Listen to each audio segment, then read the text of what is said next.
O musgo vivo. Qual que é o lance do musgo vivo? O musgo vivo, na verdade, ele é um bichão aí que a galera que bolou ele fez uma salada meio estranha, porque eles juntaram algumas características de limo e algumas características de planta. Então o musgo vivo é uma criatura enorme.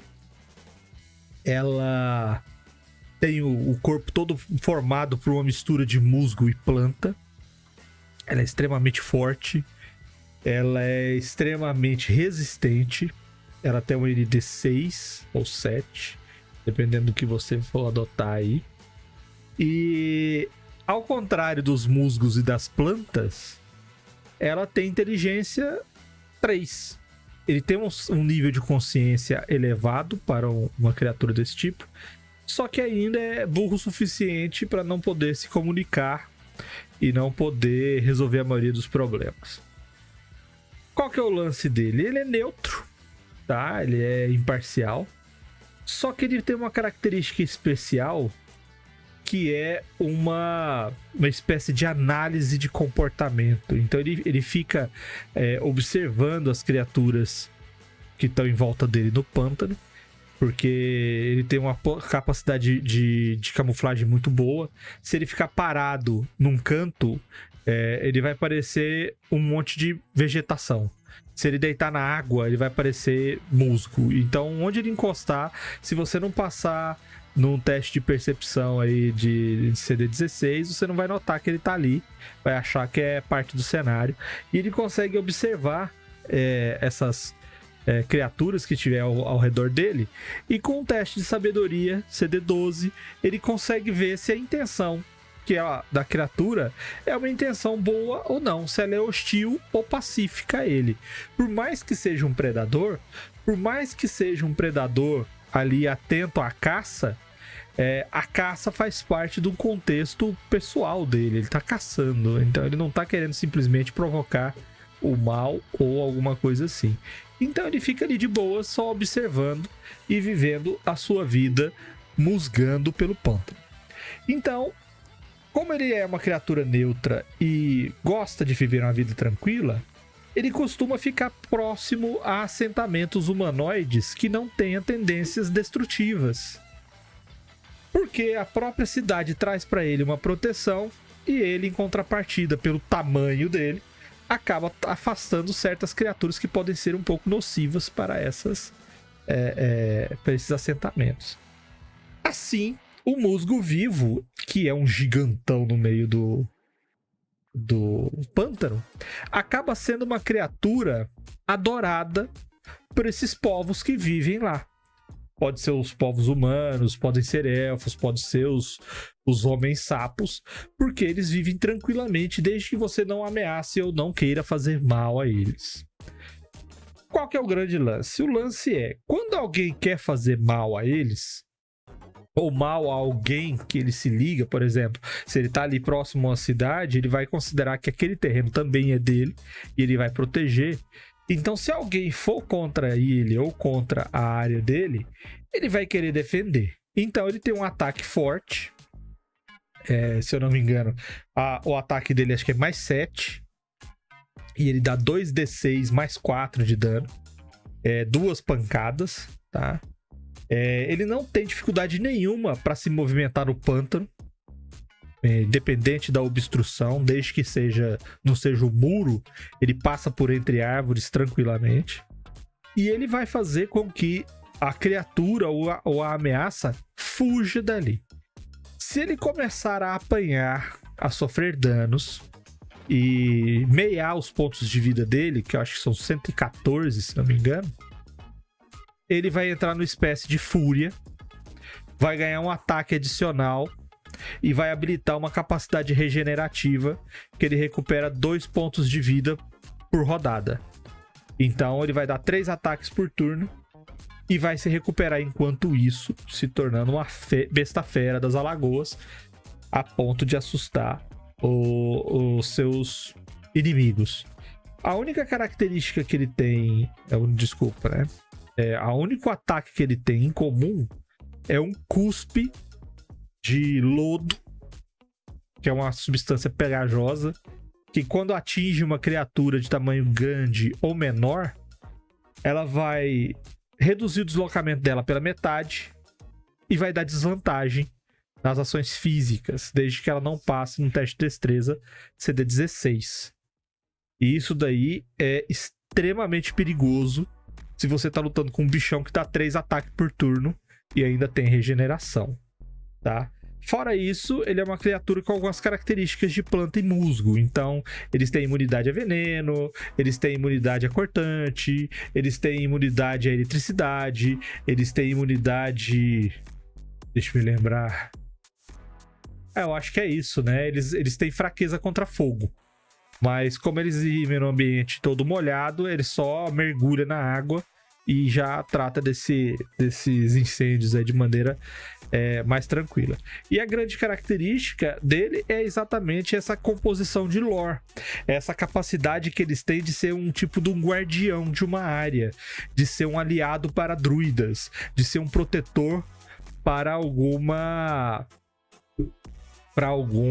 população. Leox, como é que é? Leox Hook. Valeu por seguir. Então ele é uma criatura que pode ser um protetor. Ele pode ser até uma criatura que pareça ser divina ou de outro plano, ou de outra dimensão, ou mais ligada à férica, né? Ele pode ser até colocado assim dentro do seu contexto, da sua história. E como ele é uma criatura protetora, eu escolhi essa imagem aí porque eu acho legal, ele se empenha muito em proteger viajantes e filhotes. Não só de humanos, mas de qualquer outro tipo de criatura. Então, por mais que seja um predador hostil e uma criatura nervosa, tipo um crocodilo, ele não vai deixar caçadores pegarem filhotes ou atacarem ovos ou esse tipo de coisa. Lembrando que um gavião que está comendo ovos, por mais que ele esteja predando, ele não está numa ação maligna. Ele está se alimentando. E é isso que ele difere. Ele não impede um caçador que tá ali para pegar comida de caçar, mas ele tá ali para perceber que a predação que tá sendo feita é maligna, então ele age contra, e é por isso que ele vai atuar. Então é um gigante gentil, como o Baal gosta de homenagear o ídolo summonístico dele, e dá para fazer muita coisa com essa figura aí nas suas histórias pantanosas. Lembrando que musgo vivo entra na mesma seara de planta viva, viu? Porque todo musgo é vivo, então, Sim, naturalmente, exato. ele já Porque seria. em inglês tem um tal de falar que é vivo, é que tem autonomia para se mover. Eles usam o Awakened. Isso. Awakened, né? Que as plantas são Awakened. Tem uma magia Awakened que você pode usar, inclusive, para fazer esse efeito em planta em geral. Você criar a planta acordada. A planta woke. Tá preocupada com questões progressistas. Woke plant. Mas eu achei bem legal essa abordagem que o Vermelho colocou aí de guardião, assim, meio monstro do pântano mesmo, né? Sim. E de ter essa pegada de ser uma entidade ali do pântano que as pessoas podem venerar, ou temer, ou ter ele como uma referência. Tipo, ele tá lá, o ideal é que você não mexa com ele, sabe? Mas ele vive ali de boa, se você não mexer, ele não mexe com você. Então Faz umas achou oferendas, né, pra agradar. o bicho fica ali porque assim, tá me dando comida, né? Eu vou ficar, tô de boa, ninguém tá me maltratando. Então, acho que fica bem legal. E eu acho que ele entra legal também naquela lógica que a gente falou, do pessoal que tá adaptado, que não sei o quê. Então, assim, a galera que tá ali sabe como lidar com ele. Eles sabem, tipo, ele é um guardião no sentido de ele protege o próprio habitat. Então, é outro fator que as pessoas olham e falam: a gente não precisa nem dar comida pra ele, a gente só não pode destruir as coisas em volta, a gente só não pode danificar, a gente só não pode caçar mais do que a gente precisa.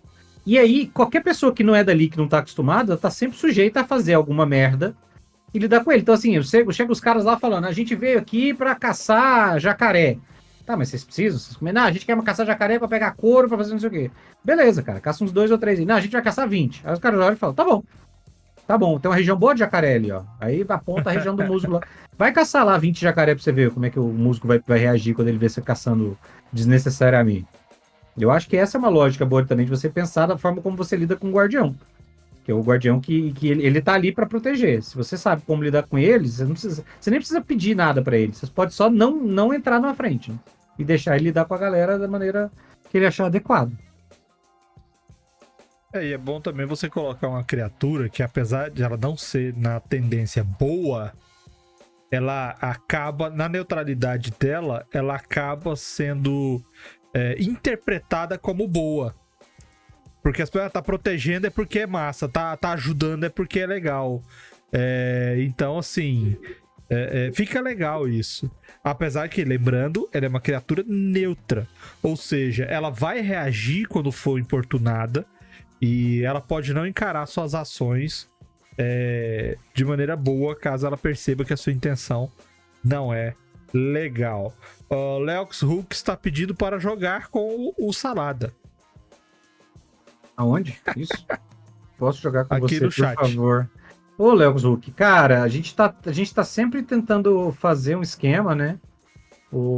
A gente tem o Wes Marches lá no Discord, que a gente tá tentando planejar fazer uma aventura. Dá uma olhada lá depois, que a gente tá tentando fazer. A gente não tá jogando hoje, a gente tá só discutindo. E na mesa da Forja aos domingos ela tá fechada. Mas a gente tá sempre tentando planejar novas aventuras aí. Dá uma olhadinha lá no Discord pra ver. O Leox Hulk é um jogador de ordem. A gente já Ordem. teve a sessão, já teve aventura de ordem aqui. Teve, você dá uma olhada no YouTube aí, o Vermelho narrou uma aventura de ordem paranormal. Infelizmente só não tem o último episódio. Uai, você não subiu? Cara, a gravação não funcionou. Putz, que bosta. Exato. Mas enfim. Tava cola dando pau lá pra no- caramba na época, né? Nossa, tava terrível. Põe aí o Discord, Léo Hooks. Dá uma olhada no nosso Discord lá. Que tem Ele as já entrou aqui, eu orientações. acho. Ele já entrou lá, ele tá lá no Discord já. Acho que eu vi ele aqui Bom na demais, bom recepção. demais.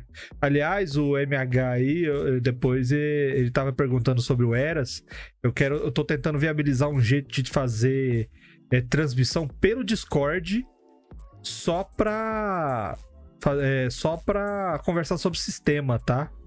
Conversa que não vem aqui pro Papo de Mestre.